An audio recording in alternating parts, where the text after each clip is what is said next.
them. Look at there's 3 of them all together. In 1997, thousands of eyewitnesses watched in awe as a boomerang-shaped formation of lights cruised slowly and silently over the city of Phoenix. They're lined up in a pattern. Witnesses first thought these were separate lights flying in formation, but quickly realized the lights were all part of a single gigantic something.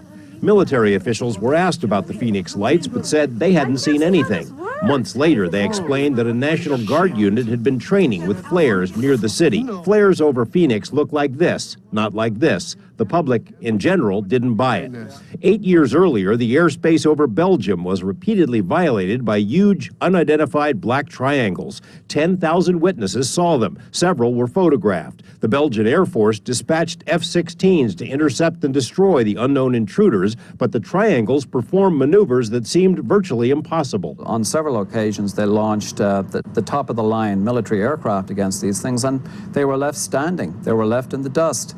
1 minute these things are overhead, and the next minute they're on the horizon. Dr. Colm Kelleher is a research scientist who spent several years with the National Institute for Discovery Science, or NIDS, a private Las Vegas science organization. A 4-year NIDS study of the mystery triangles has found that these craft have been seen for decades all over the world. In the early 80s, there were hundreds of nighttime sightings in rural New York. Belgium was inundated in the late 80s, but more recently, the mystery triangles have really come out of the closet and have been seen in every state, including Nevada, flying low and slow over cities. These things are huge. These things are football field size. Sometimes they're stealthy, but a lot of the times they're flying with extremely bright lights. They're always silent. NIDS now has a database of more than 1,000 black triangle reports, 17 of them from Nevada. The witnesses often say the craft seem to float like a blimp or airship, but they're also capable of aeronautical magic. They were able to drop altitude in terms of 10, 20,000 feet in a matter of seconds.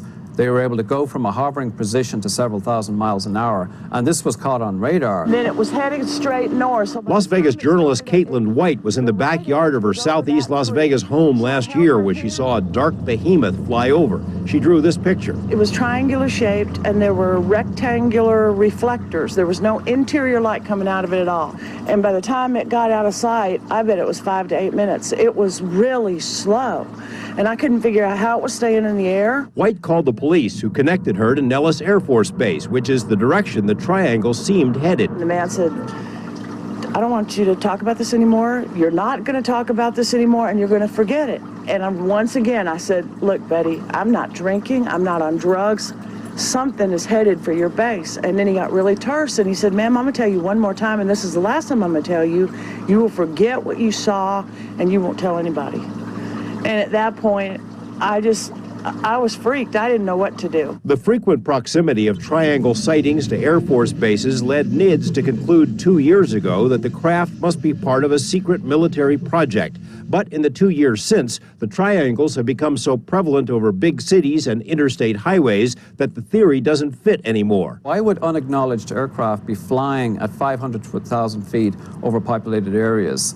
If you look at the B-2 and the F-117, prior to their being acknowledged, there was absolutely no sense of them flying over populated areas. So just what might the triangles be up to?